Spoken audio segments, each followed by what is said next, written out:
అర్థం కావాల్సింది నేను మెత్తగా వ్యక్తిని కాదు, మెత్తగా కనిపిస్తాను. నేను చాలా తెగించిన వ్యక్తిని. నేను మెత్తగా కనిపించినంత మాత్రాన, మెత్తగా మాట్లాడినంత మాత్రాన నన్ను కూర్చొని ఆడేసుకుందామంటే తర్వాత భవిష్యత్తులో నేను ఆడేసుకుంటాను మీ అందరితోటి. ఎందుకంటే ఇది మీరు నా మీద దాడి చేస్తే నేను పెద్ద పట్టించుకోను. నా బిడ్డ జనసేన, నా బిడ్డ గుండెల్లో పెంచాను నన్ను. జనసేన మీద, జన సైనికుల మీద, వీర మహిళల మీద, నా వ్యవస్థ మీద, సమాజం మీద, దేశం మీద దాడి చేస్తే వాడిని ఎవడైనా ప్రత్యర్థిగాని శత్రువుగాని పరిగణిస్తాను. భవిష్యత్తులో పడ్డ అన్న ప్రతి మాటకి జాగ్రత్తగా వినండి మాట. టీవీల్లో చూస్తున్న వాళ్ళకి, ప్రత్యేకించి వైసీపీ గుంపుకి చెప్తున్నా,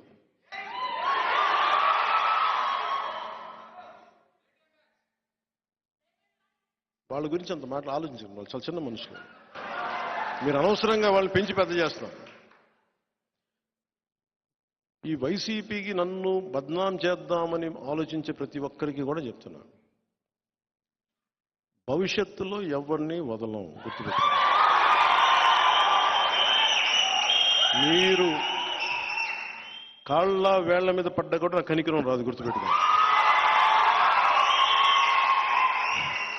ఎవరన్నా సరే నమ్మక ద్రోహం చేశారా, అస్సలు వదిలేదు.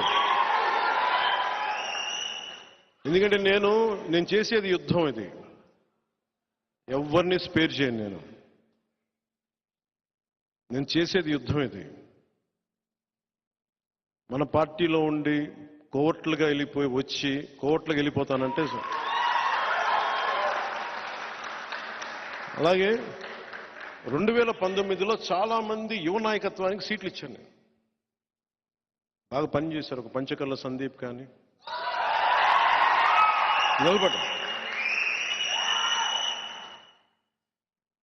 ఒక టీసీ వరుణ్ కానీ, మేము తెలియపోవచ్చు. అనంతపురం చాలా మంది యువత, ఒక చైతన్య కానీ, ఒక రామ్మోహన్ కానీ, వీళ్ళందరూ కూడా చాలా బాగా చేశారు పనులు. ఇలాంటి చాలా మంది ఉన్నారు.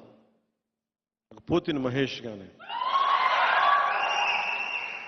నేను ఎవరిని అంటే సమస్య ఏమొచ్చిందంటే, అందరినీ ప్రొవైడ్ చేయడానికి 2 సమస్యలు. కొంతమందికి ఇవ్వగలిగాను, ఇచ్చి ఈ అలయన్స్లో భారతీయ జనతా పార్టీ కోరుకోవడం వల్ల కొన్ని సీట్లు వదులుకోవాల్సి వచ్చింది అదనంగా. దాంట్లో కొంతమంది మన వాళ్ళే నష్టపోయారు. మధ్యవర్తిత్వం వహిస్తే ఏమి నష్టపోతుందో నాకు బాగా అర్థమైంది.